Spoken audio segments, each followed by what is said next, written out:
Dear parents, కొన్నిసార్లు ఒక చిన్న డెసిషన్ అనేది జీవితాన్ని మార్చేస్తుంది. పిల్లలు ఆర్డరియా ఎక్స్ట్రాడినరీయా అని తెలుసుకోవటానికి మన పిల్లలు గుంపులో ఒకరిగా మిగిలిపోతున్నారా లేదా ఆ గుంపుకి నాయకులు అవుతున్నారా అని తెలుసుకోవాలనుందా? అయితే ఈ వీడియోని లాస్ట్ వరకు స్కిప్ చేయకుండా చూడండి. మన మీరా అనే పాప తను చాక్లెట్ కొనుక్కోలేదు, దాచుకోను లేదు.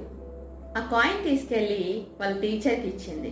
ఎందుకంటే వాళ్ళ ఫాదర్ చెప్పిన వర్డ్స్ తన మనసులో బలంగా నాటుకుపోయాయి.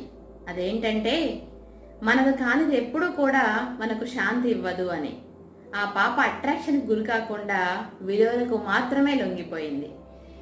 సో ఆ పాప ఇచ్చింది ఓన్లీ ఒక కాయిన్ మాత్రమే కాదు, ఒక చిన్న హానెస్ట్ పని వల్ల లైఫ్ టైం తన మీద ఒక ట్రస్ట్ని బిల్డ్ చేసుకుంది.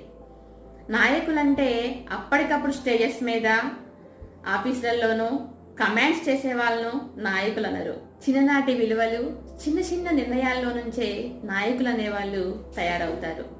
Every coin, every choice, every value matters. So dear parents, మన పిల్లలు గుంపులో ఒకలాగా ఉంటున్నారు అంటే మనం ఎటువంటి వాల్యూస్ అందిస్తున్నాం ఒక్కసారి ఆలోచించుకోవాలా. మనం వాల్యూస్ అందించకపోతే ఖచ్చితంగా సొసైటీ వాళ్ళకి వాల్యూస్ అందిస్తుంది. బట్ అవి సరైనవి కాకపోతే అప్పుడేం చేస్తారు? ఒక్కసారి ప్రతి పేరెంట్ ఆలోచించాలి. Thank you for watching. For more videos stay tune to my channel.